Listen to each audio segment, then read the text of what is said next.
व धन्ना सीटों से आर्थिक मदद नहीं लेती है और ना ही इसके एवज में उनको राज्यसभा आदि में भेजती है तथा ना ही उनको आर्थिक लाभ पहुंचाने के लिए उनके हिसाब से अपनी सरकार की नीतियां बना के अपनी सरकार चलाती है, बल्कि इसके स्थान पर बीएसपी अपनी सदस्यता के जरिए व अन्य विभिन्न मौकों पर पार्टी के सामर्थ्यवान लोगों से भी पार्टी की सदस्यता के जरिए ही उनसे पार्टी के लिए आर्थिक मदद भी लेती है।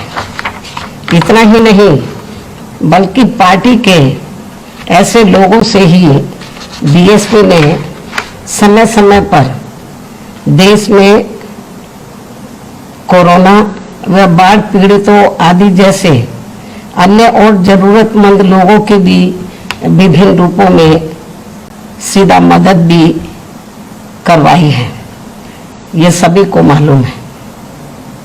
लेकिन इससे खासकर कांग्रेस पार्टी के पेट में दर्द इसलिए हो रहा है क्योंकि पूरे देश में कांग्रेस पार्टी के बारे में यह बात सर्वविदित है कि कांग्रेस पार्टी अपनी आम जनसभाओं में व यहाँ तक अपनी चुनावी जनसभाओं में भी अपनी भीड़ जुटाने के लिए ज़्यादातर दिहाड़ी पर ही लोगों को लाती है।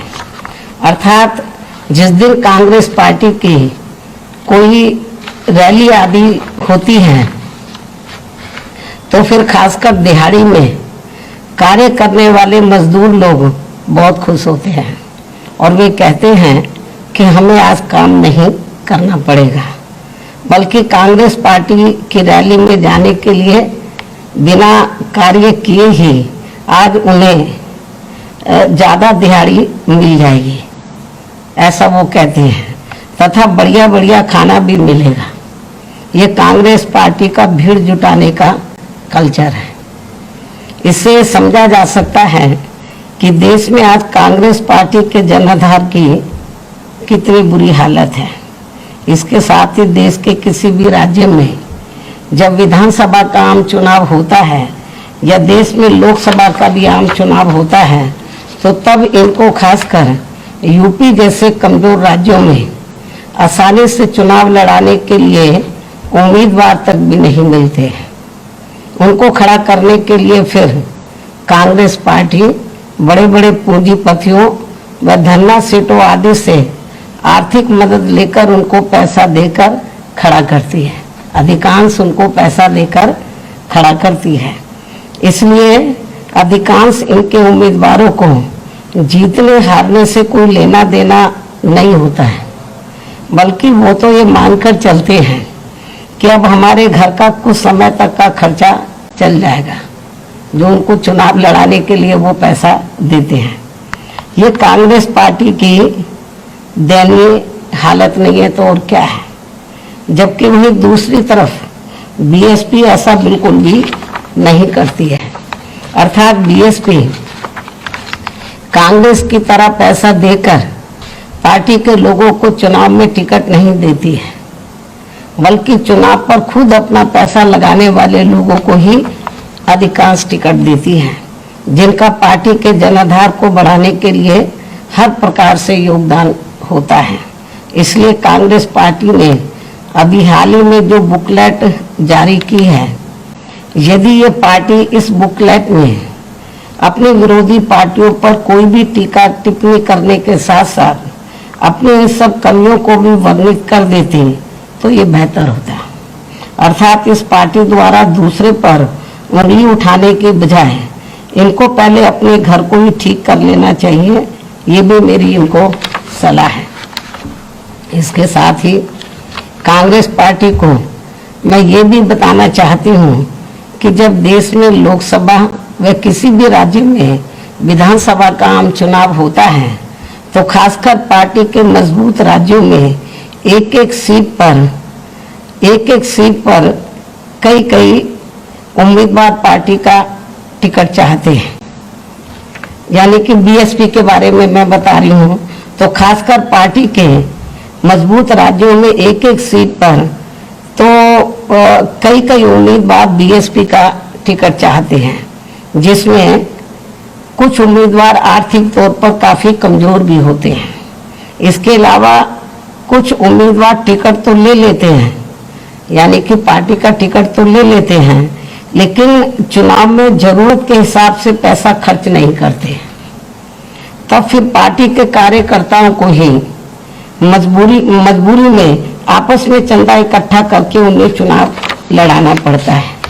इसे भी खास ध्यान में रखकर तब हमारी पार्टी को मजबूरी में पार्टी के ऐसे उम्मीदवारों से चुनाव लड़ने के लिए उनसे कुछ एडवांस में ही पैसा भी जमा कराना पड़ता है, और फिर उसी पैसे को उनके चुनाव पर ही पार्टी के कार्यकर्ताओं द्वारा खर्च कर दिया जाता है, जिससे हर चुनाव में विरोधी पार्टियां इसी प्रकार गलत तरीके से प्रचारित करती हैं और बीएसपी की छवि को धूमिल करने का भी वो पूरा प्रयास करती है, हथकंडे अपनाती हैं और बीएसपी की इमेज को खराब करती है।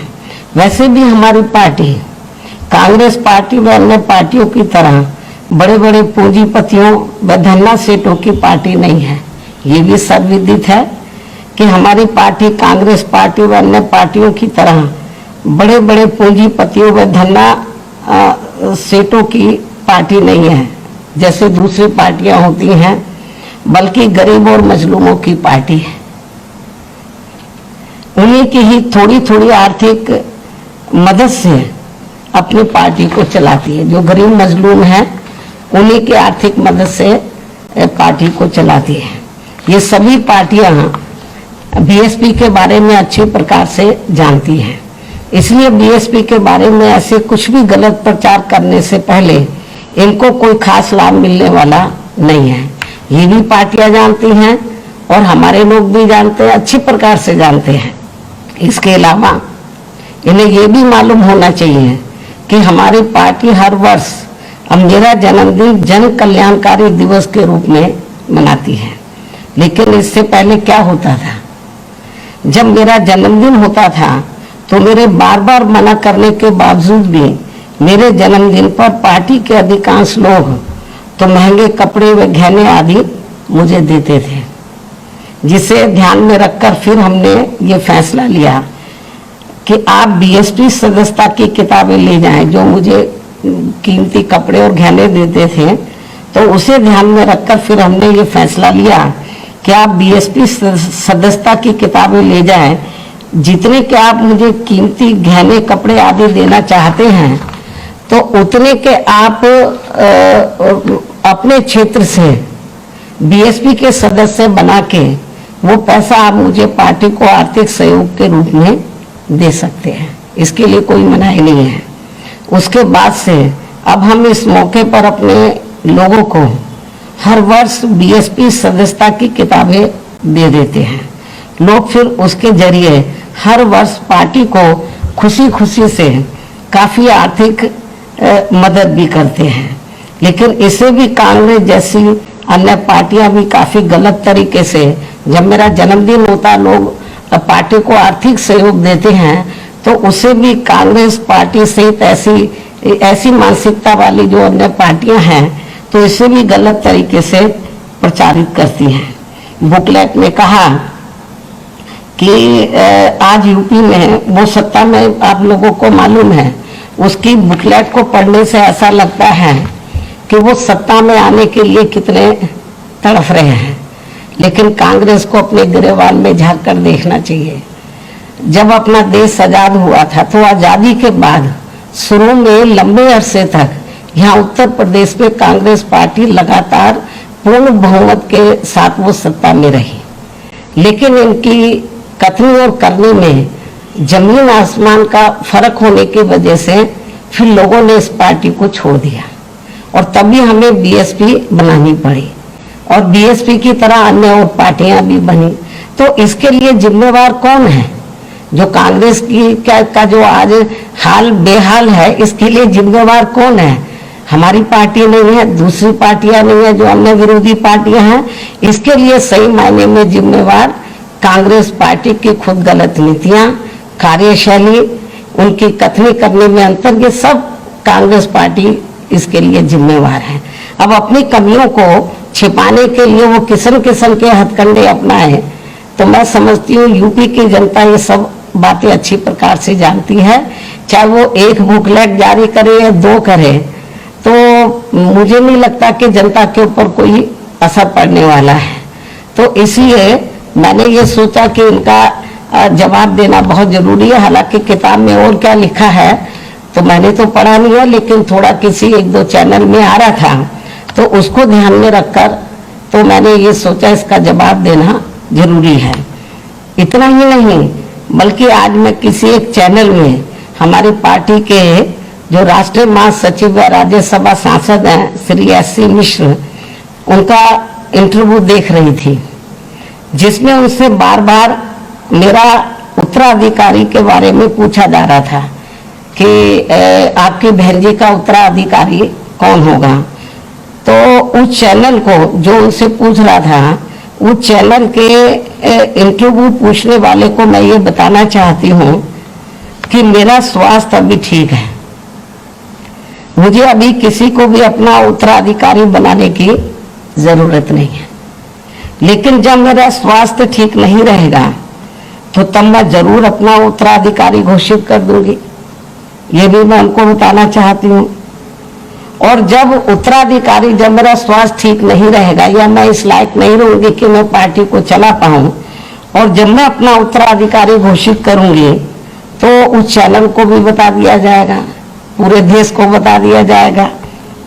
लेकिन जब मैं अपना उत्तराधिकारी घोषित करूंगी तो मेरा उत्तराधिकारी केवल दलित वर्ग से ही होगा। ये बात मैं कई बार कह चुकी हूँ और आज मैं इस बात को फिर दोहराना चाहती हूँ कि जब भी मैं अपनी पार्टी का उत्तराधिकारी बनाऊंगी या मेरा जो उत्तराधिकारी होगा तो वो केवल दलित वर्ग से ही होगा, जिन्होंने हर मुश्किल की घड़ी में मेरा व पार्टी का पूरी ईमानदारी व पूरे तन मन धन से साथ दिया है। पार्टी में बड़े उतार चढ़ाव आए, लेकिन जो दलित वर्ग के लोग हैं वो टस से मस नहीं हुए।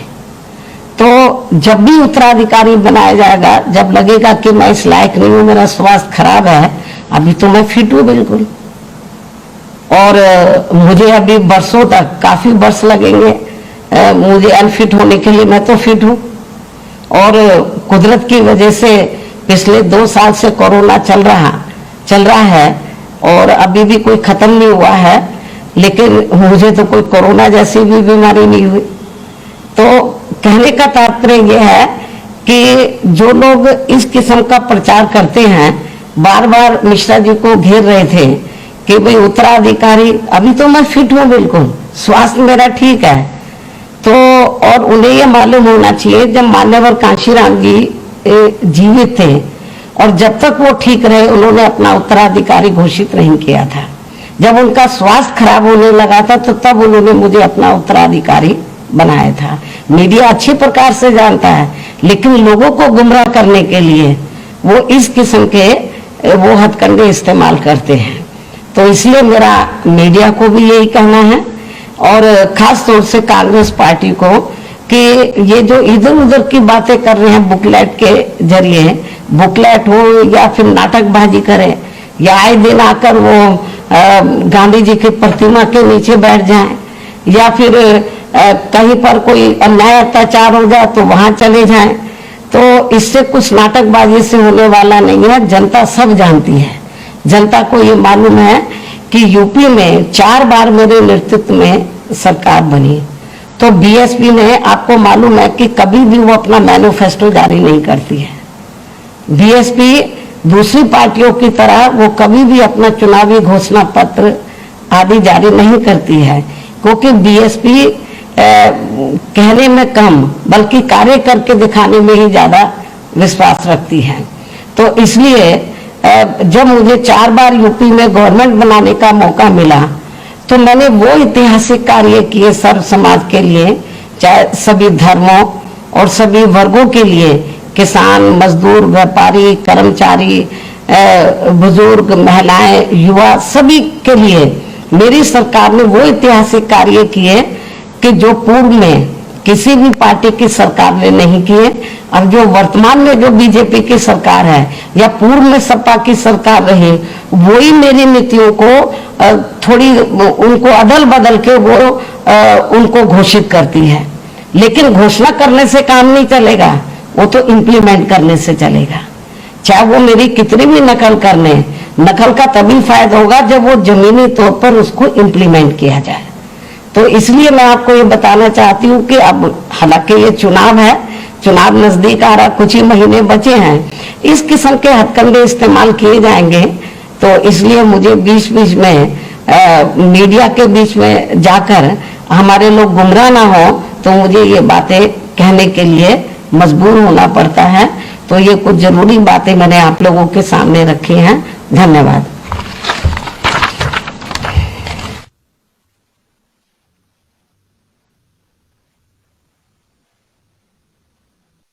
रोको मत, हमें टोको मत, हमें आगे बढ़ते जाना है।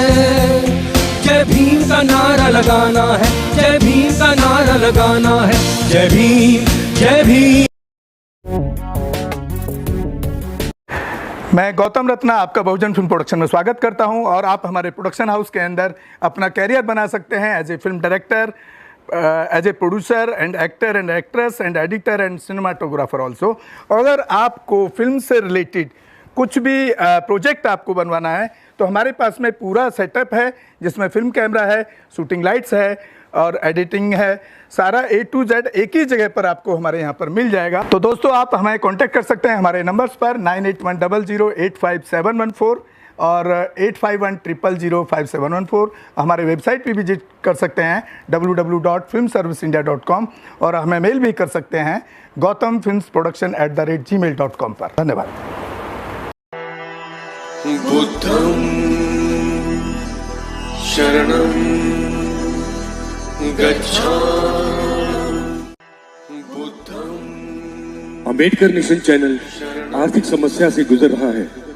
अगर आप बहुजन समाज में बाबा साहेब अंबेडकर और तथागत बुद्ध की विचारधारा को अधिक से अधिक लोगों तक पहुंचाना चाहते हैं तो हमें आर्थिक सहयोग प्रदान करें, ताकि हम अपने चैनल के माध्यम से देश विदेश में समता, बंधुता, एकता और संवैधानिक अधिकारों को ज्यादा से ज्यादा लोगों तक पहुंचा सकें। आप अपनी सहायता राशि नीचे लिखे खाते में जमा करा सकते हैं। खाता धारक गौतम रत्ना, खाता संख्या 316957686551, IFSC कोड SBIN 0060336, बैंक भारतीय स्टेट बैंक। आप हमारे बैंक खाते का विवरण स्क्रीन पर भी देख सकते हैं।